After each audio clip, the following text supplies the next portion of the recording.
तो अपना महाभारत की पुस्तक यहाँ पर चल रही है। इसमें अपन ने पिछला जो अध्याय पढ़ा था वो था लाख का घर, ठीक है। और आज अपन पढ़ेंगे लाख के घर से पांडवों की रक्षा कैसे हुई, वो आज के अध्याय में पढ़ेंगे। तो आज के अध्याय का नाम है अपना पांडवों की रक्षा। तो चलिए शुरू करते हैं अपन। वैसे देखा जाए तो ये जो अध्याय है पांडवों की रक्षा, ये रिलेट करता है अपना जो प्रीवियस अध्याय था, प्रीवियस चैप्टर था लाख का घर, उससे, ठीक है। तो चलो स्टार्ट करते हैं। पांचों पांडव माता कुंती के साथ वारणावत के लिए चल पड़े। उनके हस्तिनापुर छोड़कर वारणावत जाने की खबर पाकर नगर के लोग उनके साथ हो लिए। लोग भी जो नगर के थे वो भी उनके साथ हो लिए। बहुत दूर जाने के बाद युधिष्ठिर का कहा मानकर नगरवासियों को लौट जाना पड़ा। युधिष्ठिर ने बोला कि अब आप जाइए, हम तो आ रहे मेले में घूमकर, ऐसा। तो नगरवासी वापस चले गए। दुर्योधन के षड्यंत्र और उससे बचने का उपाय विदुर ने युधिष्ठिर को इस तरह गूढ़ भाषा में सिखा दिया था कि जिससे दूसरे लोग समझ न सके। यानी जो दुर्योधन ने चाल चली थी उससे बचने का उपाय विदुर जी ने युधिष्ठिर को सिखा दिया था ताकि उसे और कोई समझ ना सके, ठीक है। वारणावत के लोग पांडवों के आगमन की खबर पाकर बहुत खुश हुए। जिस जगह वो जा रहे थे वहाँ के लोग तो खुश हुए ना, ठीक है। और उनके वहाँ पहुँचने पर उन्होंने बड़े ठाठ से उनका स्वागत भी किया। पांडव दूसरे घरों में रहते हैं जहाँ पुरोचन ने पहले से ही उनके ठहरने का प्रबंध कर रखा था, ठीक है। लाख का भवन बनकर तैयार हो गया तो पुरोचन उन्हें उसमें ले गया। पहले तो दूसरे घरों में रहते थे जहाँ पर वारणावत के लोग उन्होंने ठहराया होगा वहाँ पर। फिर जब लाख का भवन बनकर तैयार हो गया तो पुरोचन ने उनको लाख के भवन में ठहरा दिया पांडवों को। ध्यान से देखने पर युधिष्ठिर को पता चल गया कि यह घर जल्दी आग लगने वाली चीज़ों से बना हुआ है। युधिष्ठिर ने पहचान लिया घर को देखकर कि ये जो घर बना हुआ है ये फ्लेम कैचिंग जो थिंग्स होती है उनसे बना हुआ है, ठीक है। युधिष्ठिर ने भीम को भी यह भेद बता दिया। किसको? भीम को बता दिया। पर साथ ही उसे सावधान करते हुए कहा, यद्यपि ये साफ मालूम हो गया है कि यह स्थान खतरनाक है, फिर भी हमें विचलित नहीं होना चाहिए, हमें टेंशन नहीं लेनी चाहिए। पुरोचन को इस बात का ज़रा भी पता ना लगे कि उसके षड्यंत्र का भेद हम पर खुल गया है। मतलब हम जान गए हैं कि क्या चालाकी चली गई है, वो पांडवों को पता लग गया था। तो युधिष्ठिर ने भीम को बोला था कि भाई उसको पता नहीं लगना चाहिए कि हम सारी चीज़ें जान चुके हैं। मौका पाकर हमें यहाँ से निकल भागना होगा, पर अभी हमें जल्दी से ऐसा कोई काम नहीं करना चाहिए जिससे शत्रु के मन में ज़रा भी संदेह पैदा होने की संभावना हो। हमें जल्दी से तो वहाँ से निकलना है, पर हमें अभी से व्यक्त नहीं करना, अभी से हमें बताना नहीं है कि हम डर गए हैं और हमें सब पता लग गया है कि यहाँ से निकलना करना है, ठीक है। युधिष्ठिर की इस सलाह को भीमसेन सहित सभी भाइयों तथा कुंती ने मान लिया। वे उसी लाख के भवन में रहने लगे। इतने में विदुर को भेजा हुआ एक सुरंग बनाने वाला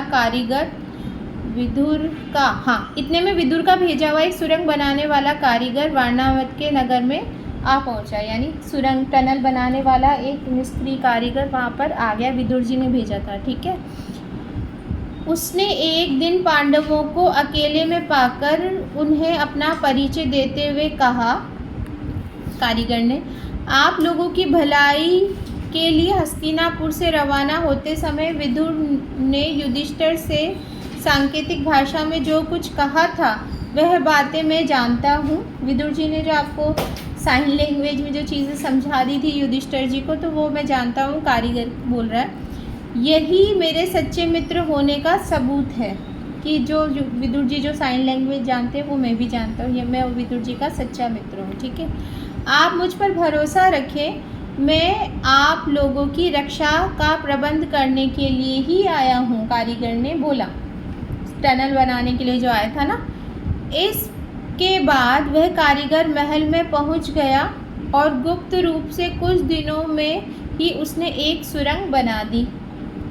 इस रास्ते से पांडव महल के अंदर से नीचे ही नीचे चाहर दीवारी और गहरी खाई को लांघकर सुरक्षित बेखटके बाहर निकल सकते थे। ऐसी टनल बना दी जिससे कि आराम से इजीली वहाँ से बिना किसी परेशानी के वो वहाँ से बाहर जा सकते हैं, उस चलते हुए घर से, लाग के घर से। ठीक है, यह काम इतने गुप्त रूप से और इस खूबी से हुआ कि पुरोचन को अंत तक इस बात की खबर ना हो पाई। इतना साइलेंटली और सीक्रेटली किया गया कि जो पुरोचन था यानी जो दुर्योधन का मंत्री था उसको पता नहीं चला, जबकि वो भी वहीं पर था। पुरोचन ने लाग के भवन के द्वार पर ही अपने रहने के लिए स्थान बनवा लिया था। इस कारण पांडवों को भी सारी रात हथियार लेकर चौकन्ने रहना पड़ता था। एक दिन पुरोचन ने सोचा कि अब पांडवों का काम तमाम करने का समय आ गया है। समझदार युधिष्ठिर उसके रंग ढंग से ताड़ गए कि वह क्या सोच रहा है। युधिष्ठिर समझदार थे ना, तो वो क्या सोच रहा है पुरोचन के बारे में जान गए। युधिष्ठिर की सलाह से माता कुंती ने उसी रात को एक बड़े भोज का प्रबंधन रखा। कुंती ने, युधिष्ठिर ने बोला तो एक बड़ा सा भोज यानी बड़ा सा डिनर के लिए प्रबंध रखा। नगर के सभी लोगों को भोजन कराया गया। उस दिन बड़ी धूमधाम रही, मानो कोई बड़ा उत्सव हो। खूब खा पीकर भवन के सब कर्मचारी गहरी नींद में सो गए। पुरोचन भी सो गया। आधी रात के समय भीमसेन ने भवन में कई जगह आग लगा दी और फिर पांचों भाई माता कुंती के साथ सुरंग के रास्ते अंधेरे में रास्ता टटोलते टटोलते बाहर निकल गए। भीमसेन ने देखो क्या दिया है, आधी रात के समय भीमसेन ने यानी भीम ने भवन में कई जगह आग लगा दी और फिर पांचों पांडव कुंती के साथ में रात में रास्ता अंधेरे में टटोलते टटोलते बाहर निकल गए। ठीक है, भवन से बाहर वह निकले ही थे कि आग ने सारे भवन को अपनी लपटों में ले लिया, जलने लगा बहुत तेज। पुरोचन के रहने के मकान में भी आग लग गई। सारे नगर के लोग इकट्ठे हो गए और पांडवों के भवन को भयंकर आग की भेंट होते देखकर हाहाकार मचने लगा। कौरवों के अत्याचार से जनता क्षुब्ध हो उठी और तरह तरह के कौरवों की निंदा करने लगी। वे कौरवों ने कैसा घर बनाया, कितना जल्दी जलने लगा, और ये सब उनकी कौरवों की निंदा करने लगी, यानी निंदा मतलब बुराई। लोग क्रोध में अनाप शनाप बकने लगे, हाय तौबा मचाने लगे और उनके देखते ही देखते सारा भवन जलकर राख हो गया। क्योंकि नगरवासी तो यही सोच रहे थे ना कि क्या बोलते हैं, इसमें पांडव भी जल गए, वो तो अंदर टनल के थ्रू बाहर निकल गए थे। पुरोचन का मकान और स्वयं पुरोचन भी आग की भेंट चढ़ गया। तो यहाँ पर अपन ने क्या देखा इसमें कि जो पुरोचन है और पुरोचन का जो मकान जो उसने बनाया था वो भी आग की भेंट चढ़ गया। ये भी कर ले, ठीक है। वारणावत के लोगों ने तुरंत ही हस्तिनापुर में खबर पहुंचा दी कि पांडव जिस भवन में ठहराए गए थे वह जलकर राख हो गया है और भवन में कोई भी जीता नहीं बचा है। वारणावत के जो लोग थे उन्होंने हस्तिनापुर यानी कौरव जहाँ पर थे वहाँ पर खबर पहुँचा दी कि जो महल बनाया था वो जल गया और उसमें से कोई भी जीवित तो बाहर आता देखा नहीं, सब जल गए उसमें। धृतराष्ट्र और उनके बेटों ने पांडवों की मृत्यु पर बड़ा शोक मनाया। वे गंगा किनारे गए और पांडवों तथा कुंती को जलांजलि दी। उन्होंने सोचा वो मर गए ना, तो जलांजलि काइंड ऑफ जो होता है ना मरने के बाद कोई छोटी मोटी जो रस्म होती है वैसा कुछ किया। फिर सब मिलकर बड़े ज़ोर ज़ोर से रोते हुए विलाप करते हुए घर लौटे, परंतु दार्शनिक विदुर ने शोक को मन ही में दबा लिया। विदुर देख रहा था ना, विदुर जी को तो सारी पता थी, विदुर जी ने ही तो वो कारीगर भेजा था टनल बनाने वाला, और उसी के थ्रू सारे पांडव बच गए थे। विदुर जी को पता था, पर ये जो सब ड्रामा कर रहे थे ना, कौन, कौरव, कि भाई पांडव मर गए, कुंती मर गए, तो उनको भाई शोक, भाई हमको बुरा लग रहा है ऐसा। पर विदुर जी सारी चीज़ें चुपचाप चुपचाप देख रहे थे, ठीक है। अधिक शोक प्रदर्शन ना किया विदुर जी ने। इसके अलावा विदुर को ये भी पक्का विश्वास था कि पांडव लाभ के भवन से बचकर निकल गए होंगे। पितामह भीष्म तो मानो शोक के सागर ही में थे, यानी भीष्म तो प्यार करते थे ना उनसे, तो उनको तो बहुत दुख हुआ, उनको तो ये सब नहीं पता था ना कि भाई बच के, तो वो बहुत ज़्यादा शोक में थे। पर उनको विदुर ने धीरज बंधाया और पांडवों के बचाव के लिए किए गए अपने सारे प्रबंध का हाल बताकर उन्हें चिंतामुक्त कर दिया। फिर भीष्म को उन्होंने, विदुर जी ने चुपचाप बता दिया कि ऐसे ऐसे टनल बनाई थी और उससे वो बच गए होंगे पांडव, तो आप इतना शोक मत बनाइए, ठीक है। लाख के घर को जलता हुआ छोड़कर पांचों भाई यानी पांडव और माता कुंती के साथ बच निकले और जंगल में पहुंच गए टनल के थ्रू। जंगल में पहुंचने पर भीमसेन ने देखा कि रात भर जगे होने तथा चिंता और भय से पीड़ित होने के कारण चारों भाई बहुत थके हुए थे, और माता कुंती की दशा तो बड़ी ही दयनीय हो गई थी, यानी परेशान हो ही जाते हैं ना, ठीक है। बेचारी थककर चूर हो गई थी। सो महाबली भीम ने माता को उठाकर अपने कंधे पर बैठा लिया और नकुल और सहदेव को कमर पर ले लिया, क्योंकि वो छोटे थे, उनसे बच्चे थे एक, मतलब, ठीक है।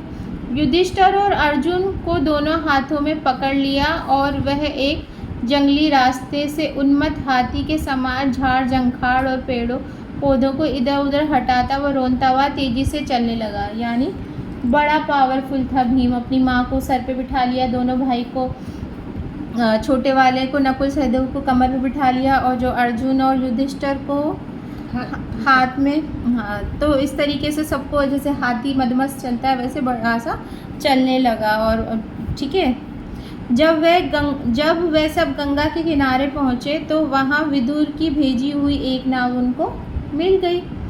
युधिष्ठिर ने मल्लाह से सांकेतिक प्रश्न कर जांच लिया कि वह मित्र है। मल्लाह मतलब होता है बोट चलाने वाला, जो होता है ना, उसको मल्लाह बोलते हैं, यानी बोट का जो ड्राइवर, अपन एक तरीके से बोले तो उसको, जो उनकी कोड लैंग्वेज थी ना सांकेतिक भाषा में, उससे जांच कर लिया कि ये विदुर जी ने भेजा हुआ है ना, भाई कोई और तो नहीं है। वे लोग अगले दिन शाम होने तक चलते ही रहे ताकि किसी सुरक्षित स्थान पर पहुंच जाए। सूरज डूब गया और रात हो चली। वहाँ पे पहुँच गए थे ना वो, कहाँ पर, पूरा वो टनल से निकलकर बाहर गंगा किनारे पहुँच गए थे। फिर उनको एक मल्लाह मिला था, फिर नाव में बैठ के वो चले गए थे, है ना। तो अब बोल रहे हैं सूरज डूब गया और रात हो चली थी, चारों तरफ अंधेरा छा गया था। कुंती और पांडव एक तो थकावट के मारे चूर हो गए थे, थक गए थे, इतना वो परेशानी झेलकर इतना लंबा दूर आए थे। ऊपर से प्यास और नींद भी उन्हें सताने लगी, चक्कर सा आने लगा, एक पग भी आगे बढ़ना असंभव हो गया। भीम के सिवाय और सब भाई वहीं ज़मीन पर बैठ गए। बस भीम में उससे बड़ा, उससे छोटा, आई थिंक सेकंड नंबर का। अब मेरे को कन्फ्यूज़न है कि भीम और अर्जुन में से कौन सेकंड है और कौन थर्ड है। सबसे बड़े तो युधिष्ठिर है, युधिष्ठिर, फिर अर्जुन, फिर भीम, फिर नकुल, फिर सहदेव, है ना। हाँ, तो पर यहाँ पर भीम सबसे पावरफुल है। भीम के अलावा सब क्या हो गए, थक गए थे, है ना। कुंती से तो बैठा भी नहीं गया, वह दीन भाव से बोली, मैं तो प्यास से मरी जा रही हूँ, अब मुझसे बिल्कुल चला नहीं जाता। धृतराष्ट्र के बेटे चाहे तो भले ही मुझे यहाँ से उठा ले जाए, मैं तो यहीं पड़ी रहूँगी। मतलब भले कौरव जो थे ना, जिन्होंने आग लगाई थी लाख गृह में, भीम बड़ा है। अच्छा, हाँ, फिर युधिष्ठिर, फिर भीम, फिर अर्जुन, फिर नकुल, फिर सहदेव, ठीक है। या दुर्योधन तो कौरव है बेटा, पांडव तो 5 ही है। 100 भाई, वो तो कजिन ब्रदर हुआ ना, 100 ब्रदर, वो तो 100 हैं। देखो क्या था, उसने, कुंती तो हार गई थी, थक गई थी, मतलब कि है ना, भले मुझे अब कोई मार दे कर दे, कोई भी उठा के ले जाए, पर मेरे से तो अब एक कदम भी चला नहीं जाएगा। तुम क्वेश्चन लिखो। ठीक है, कॉपी दे दो।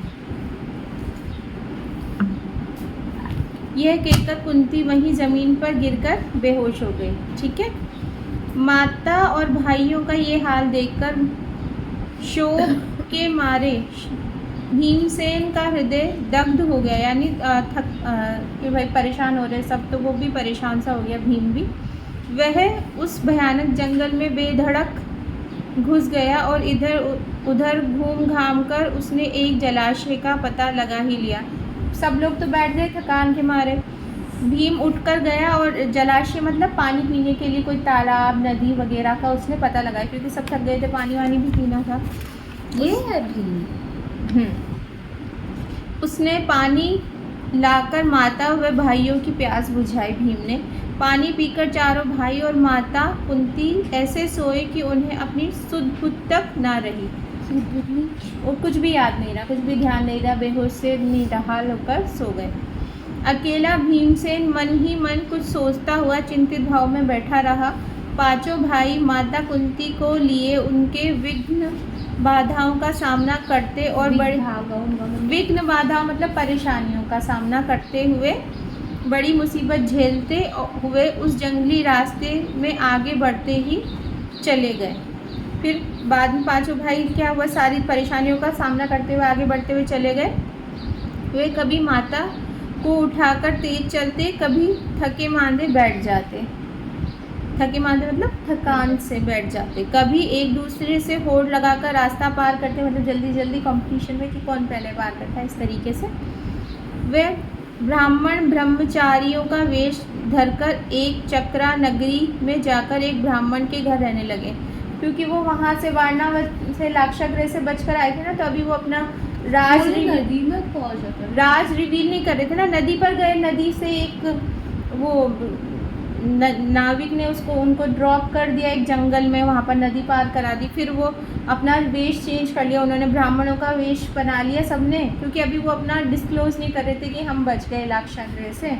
तो ब्राह्मण ब्रह्मचारियों का वेश लेकर एक चक्रा नगरी में जाकर, नगरी का क्या नाम है जहाँ पर वो बचकर रहने लगे थे, एक चक्रा नगरी में जाकर एक ब्राह्मण के घर में रहने लगे।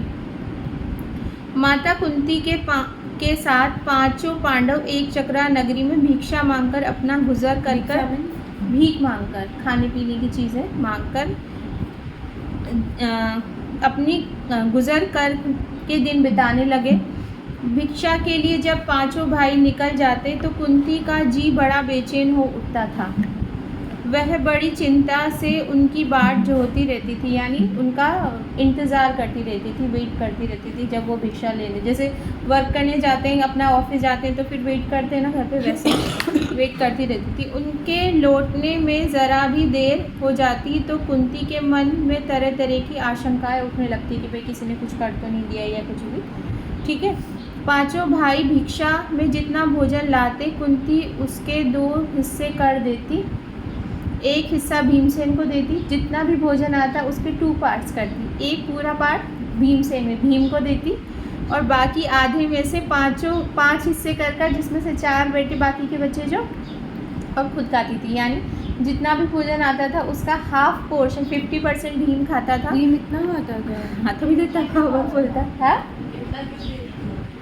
उसका बॉडी स्ट्रक्चर और उसकी नीड ही इतनी थी उसको फुलफिल करने के लिए, बहुत बड़ा।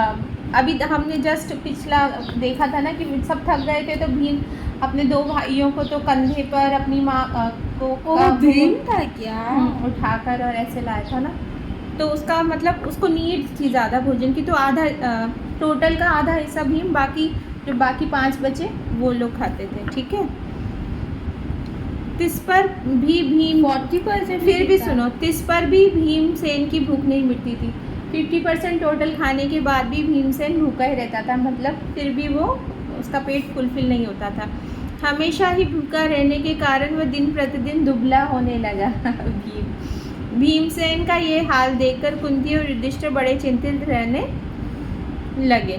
थोड़े से भोजन खाता है देखते हैं। थोड़े से भोजन से पेट न भरता था तो भीमसेन ने एक कुम्हार से दोस्ती कर ली। कुम्हार मतलब मिट्टी के बर्तन बनाने वाला, जैसे काइंड ऑफ पोर्टर जिसको अपन बोलते हैं। हाँ, पोर्टर जिसे अपन बोलते हैं ना इंग्लिश में, जो मटका, मिट्टी के गमले, मिट्टी के चीज़ें बनाता है, ठीक है।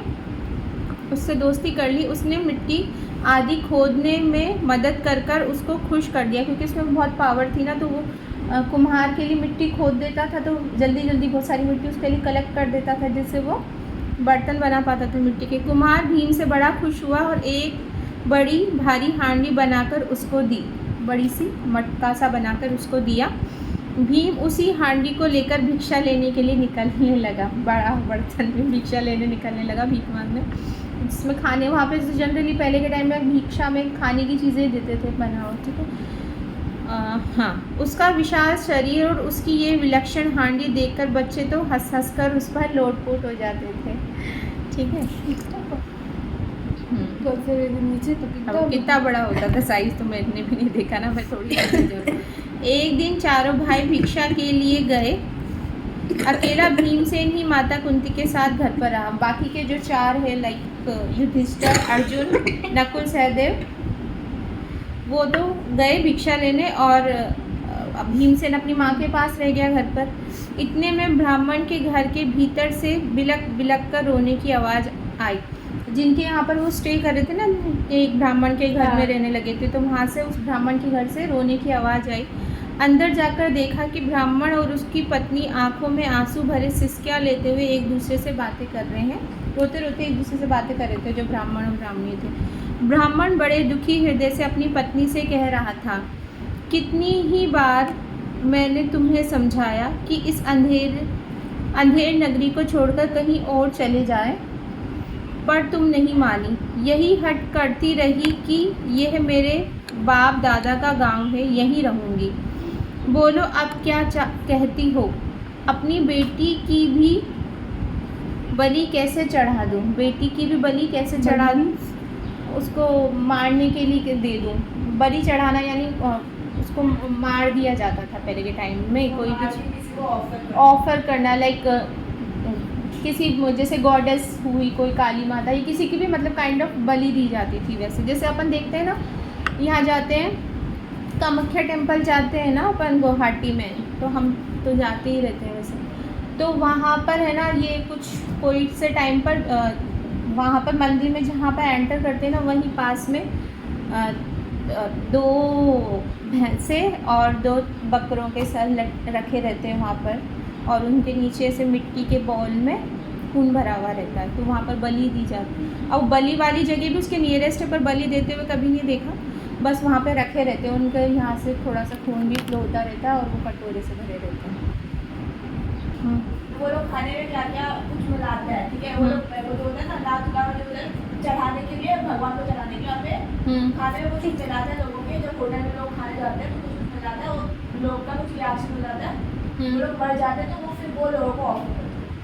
एक इंस्टाग्राम स्टोर का तो एक मंदिर में ऐसे करके लोग गिर के जाते हैं। भाई इंस्टाग्राम को मत वो तो पता नहीं क्या होता है, पर ये जो मैं बोल रही हूँ वो तो रियल है, मैंने तो अपनी आंखों से देखा है ना। वहाँ पर मतलब लाइन में खड़े रहते हैं ना, तो ऐसे बगल में ही रखे रहते हैं सर, ऐसा लाल सा कपड़ा बिछा कर उस पर कभी 1 भैंसा, कभी 2 भैंसा, कभी 3 भैंसे के सर रखे रहते हैं, और उनके साइड में छोटे वाले बकरों के, बड़े बकरों के नहीं, काले बकरों के, और वो पेठा सा होता है ना, गोल गोल सा, वो आधा कटा रखा रहता है, और वो मिट्टी के बॉल में खून भरा हुआ रखा रहता है, फूल माला सी चढ़ी रहती है उसके। अब घर में जाते तो शुरू में तो 1-2 बार देखा, तो फिर वो हैबिचुअल भी हो जाता है, और थोड़ा सा नहीं भी देखते उसकी तरफ। जब फर्स्ट बार देखते हैं तो नहीं चाहते हुए भी नज़र अपनी उधर ही जाती बार बार कि कैसे क्या है। फिर अब तो थोड़ा आदत हो गया, तो नहीं मतलब नज़र उधर हटा लेते हैं साइड में, ऐसा होता है। चलो अपन फोकस करते हैं अपने पर।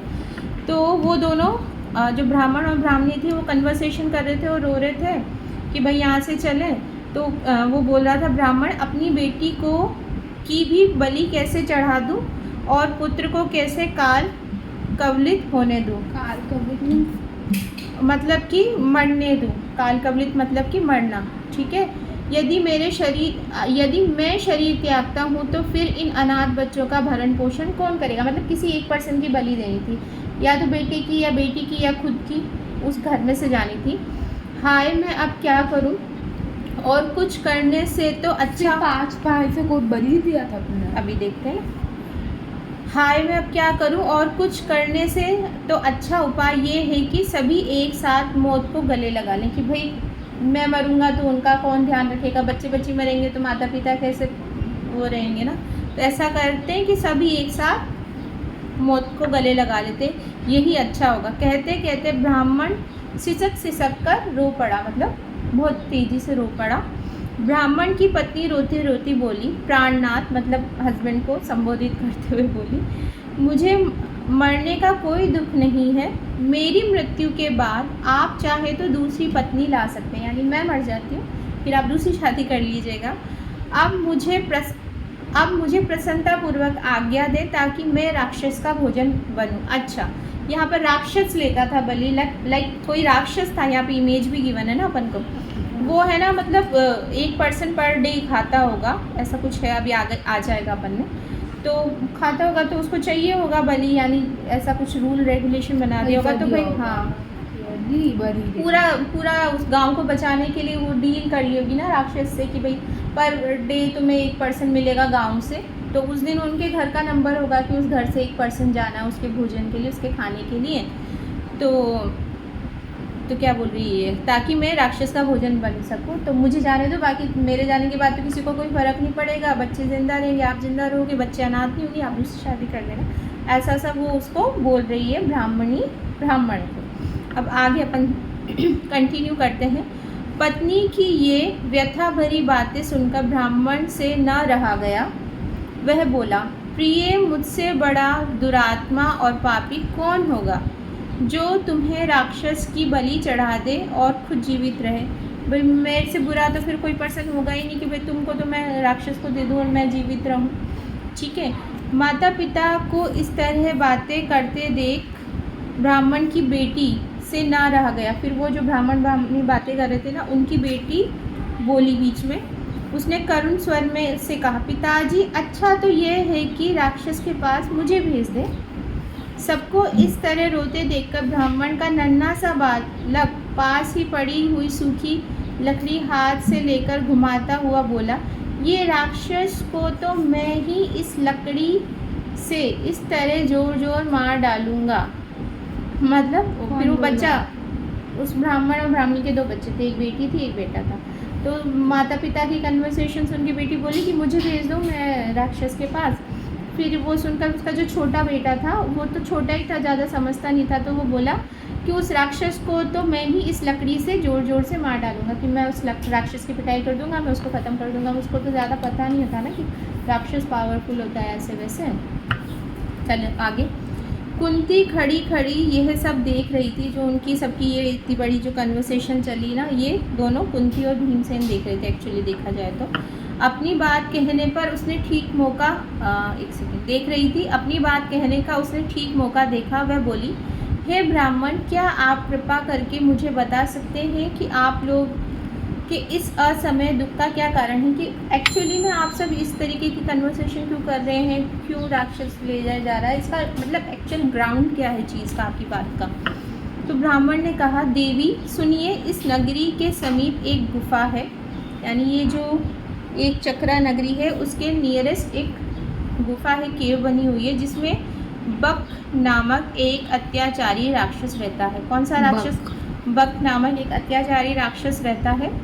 पिछले 13 वर्ष यानी 13 ईयर्स प्रीवियसली से इस नगरी के लोगों पर वह बड़े जुल्म ढा रहा है। 13 साल से, पिछले 13 साल से जुल्म ढा रहा है। इस देश का राजा जो वेत्रकीय नाम के महल में रहता है, इतना निकम्मा है कि प्रजा को राक्षस के अत्याचार से बचा नहीं रहा है। जो उस एक चक्रा नगरी का राजा जो वेत्रकीय है, वो हमको सेव नहीं कर रहा उस राक्षस से, बक नामक राक्षस से। इससे घबराकर नगर के लोगों ने मिलकर उससे बड़े अनुनय विनय की और कोई ना कोई नियम बना लिया। तो उससे राक्षस से डील कर ली और एक रूल बना लिया बकासुर ने लोगों की यह बात मान ली और तब से इस समझौते के अनुसार एक नियम बना हुआ है कि क्या नियम बना हुआ है? लोग बारी बारी से एक एक आदमी और खाने की चीज़ें हर सप्ताह उसे पहुंचा दिया करते हैं। एक आदमी और खाने की चीज़ें उस बकासुर को पहुंचा दिया करते हैं। इस सप्ताह में उस राक्षस के खाने के लिए आदमी और भोजन भेजने की हमारी बारी है। इस जो वीक में जो खाना और आदमी भेजने की हमारी बारी है। अब तो मैंने यही सोचा है कि सबको साथ लेकर ही राक्षस के पास चला जाऊं, कि पूरा फैमिली ख़त्म कर दो, सभी साथ में उस राक्षस के पास चला जाए। आपने पूछा सो आपको बता दिया, इस कष्ट को दूर करना तो आपके बस में भी नहीं है। मतलब आपने पूछा तो मैंने आपको मेरी प्रॉब्लम डिस्कस करी, बट आप इस प्रॉब्लम का कोई सॉल्यूशन नहीं दे सकते, कुंती को ब्राह्मण ने बोला। ब्राह्मण की बात का कोई उत्तर देने से पहले कुंती ने भीमसेन से सलाह की, यानी भीम उसका बेटा है ना, उसे एडवाइस करी। उसने लौटकर कहा, विप्रवर, आप इस बात की चिंता छोड़ दें। मेरे 5 बेटे हैं, उनमें से एक आज राक्षस के पास भोजन लेकर चला जाएगा। विप्रवर मतलब कि रेस्पेक्टेड पर्सन, मतलब इस तरीके से किसी को संबोधित करते हैं ना, तो कि आप इस बात की टेंशन छोड़ दें क्योंकि आपके घर में हम भी रहते हैं, वो उन्हीं के यहाँ तो रहते थे ना।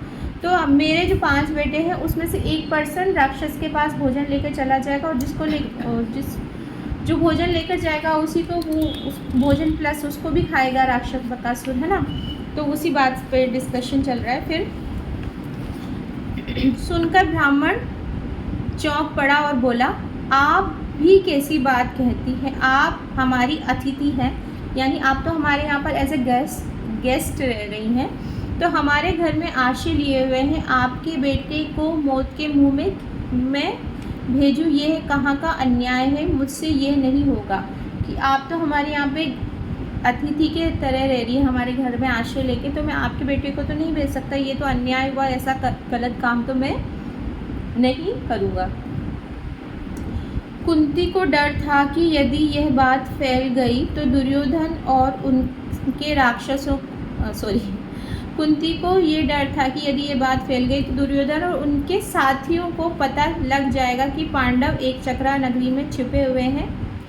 इसलिए उसने ब्राह्मण से इस बात को गुप्त रखने का आग्रह किया था, यानी वो कुंती ने ब्राह्मण को बोला था कि भाई किसी को बताए नहीं कि हम कौन है, क्या है, हमारा जो आइडेंटिटी है उसको डिस्क्लोज़ ना करें। कुंती ने जब भीमसेन को बताया कि उससे बकासुर के पास भोजन सामग्री लेकर जाना है तो युधिष्ठिर खींच उठे और बोले, यह तुम कैसा दुस्साहस करने चली हो माँ? यानी कुंती ने बोला कि भीम भोजन लेकर यानी खाना लेकर बकासुर के पास चला जाएगा। तो फिर जो भीम का बड़ा भाई था युधिष्ठिर, वो बोला कि माँ आप ऐसा कैसे कर सकती है कि आप मेरे भाई को उस राक्षस के पास कैसे भेज सकती हैं? बड़ा तो मैं हूँ, है ना। युधिष्ठिर की इन कड़ी बातों का उत्तर देते हुए कुंती बोली, बेटा युधिष्ठिर, इस ब्राह्मण के घर में हमने कई दिनों आराम से बिताए हैं। जब इन पर विपदा पड़ी है तो मनुष्य होने के नाते हमें उसका बदला चुकाना ही चाहिए। मैं बेटे भीम की शक्ति और बल से अच्छी तरह परिचित हूँ, मतलब मैं मेरे बेटे को जानती हूँ कि वो कितना पावरफुल है, कितना स्ट्रॉन्ग है। तुम इस बात की चिंता मत करो, जो हमें वर्णावत से यहाँ तक उठा लाया है, जिसने हिडिम्ब का वध किया, उस हिडिम्ब नाम का एक राक्षस था, उसका वध किया, उस भीम के बारे में मुझे ना तो कोई डर है ना चिंता है। भीम को बकासुर के पास भेजना हमारा कर्तव्य है। मतलब कुंती युधिष्ठिर को बोल रही है कि भीम मेरा जो बेटा है वो पावरफुल है, वो उससे भी लड़ाई कर लेगा, बकासुर को उसको पराजित कर देगा, उसको डिफीट कर देगा, हरा देगा। अगर वो इतना पावरफुल है, हमको वहाँ से जलती हुई जगह से उठाकर हम 4-5 को लेकर आ गया, सेफली यहाँ पर लाकर रख दिया, और एक और राक्षस का वो उससे पहले वध कर चुका था हिडिम्ब नाम का। तो मैं मेरे बेटे पर मेरे को फुल्ली ट्रस्ट है कि वो इसको भी ख़त्म कर देगा, ठीक है। फिर इसके बाद नियम के अनुसार नगर के लोग खाने पीने की चीज़ें गाड़ी में रख कर ले आए। भीमसेन उछलकर गाड़ी में बैठ गया, मतलब पूरा खाने का जो भी था इसके लिए वो लिया है। फिर भीमसेन गाड़ी में बैठ गया, ठीक है। शहर के लोग भी बाजे बजाते हुए कुछ दूर तक उसे पीछे पीछे गए।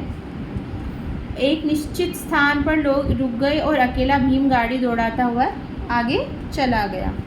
उधर राक्षस मारे भूख के तड़प रहा था। जब बहुत देर हो गई तो बड़े क्रोध के साथ वह गुफा से बाहर आ गया। थोड़ा सा इस सब कन्वर्सेशन और सब चीज़ों में टाइम लग गया, तो थोड़ा टाइम हो गया जिस एग्जैक्ट टाइम पर जो खाना जाता होगा उसका, तो वो नहीं पहुंचा, तो वो थोड़ा सा क्या हो गया, गुस्सा हो गया और उसकी जो केव में वो रहता था उससे बाहर आ गया।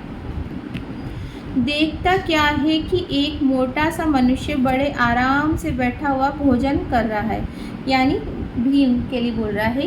ये देख रहा है भीम को और क्या देख रहा है कि एक मोटा सा मनुष्य बैठा हुआ है और आराम से भोजन कर रहा है। जो गाड़ी में वो भोजन भर के दिया था इसके लिए, वो कौन खा रहा है, भीम खा रहा है। इमेजिन कर पा रही हो। यह देखकर बकासुर की आंखें क्रोध से एकदम लाल हो उठी, यानी इसके लिए जो खाना लाया जा रहा था वो ये खा रहा था। इतने में भीमसेन की भी निगाहें उस पर पड़ी। इतने में खाते खाते उसने इसको देखा।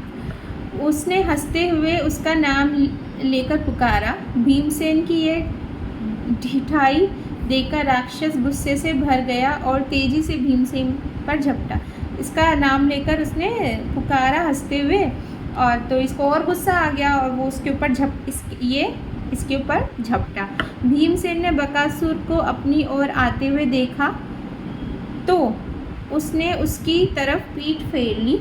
भीमसेन ने इसको बकासुर को अपनी तरफ आते देखा तो इसने अपनी पीठ फेर ली, मतलब ऐसे फ्रंट साइड था, फिर बैक ले लिया उसने, और कुछ भी परवाह ना करके खाने में ही लगा रहा। खाली हाथों काम न बनते देखकर राक्षस ने एक बड़ा सा पेड़ जड़ से उखाड़ लिया। ये देखो, बड़ा सा पेड़ जड़ से उखाड़ लिया और उससे भीमसेन पर दे मारा। इसने ये पेड़ इसको दे मारा, परंतु भीमसेन ने बाएं हाथ इस तरीके से लेफ्ट हैंड से उसे रोक लिया पेड़ को, और इन दोनों में भयानक मुठभेड़ हुई, मतलब कि लड़ाई हुई, युद्ध हुआ। भीमसेन ने बकासुर को ठोकरे मारकर गिरा दिया। भीमसेन ने बकासुर को ठोकरे मारकर गिरा दिया, यानी इसको राक्षस को इसने भीमसेन ने गिरा दिया। और कहा, क्या कहा भीमसेन ने, दुष्ट राक्षस जरा विश्राम तो करने दे, थोड़ा सा सांस तो लेने दे, है ना। थोड़ी देर सुस्ताकर भीम ने फिर कहा, अच्छा अब उठो। बकासुर उठकर भीम के साथ लड़ने लगा।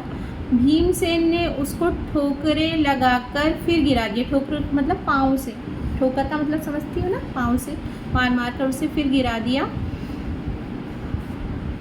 हाँ, इस तरह बार बार पछाड़ खाने पर भी राक्षस उठकर भिड़ जाता था। आखिर भीम ने उसे मुंह के बल गिरा दिया और उसकी पीठ पर घुटनों की मार देकर उसकी रीढ़ तोड़ दी। उसको गिरा दिया ज़मीन पर और इसकी पीठ पर अपना नी रखकर, जिस तरीके से देखते ना अपन कुश्ती वाले में, तो उसकी जो वो थी पीछे की बैकबोन है वो क्या कर दी, तोड़ दी, रीढ़ तोड़ दी, बैकबोन तोड़ दी।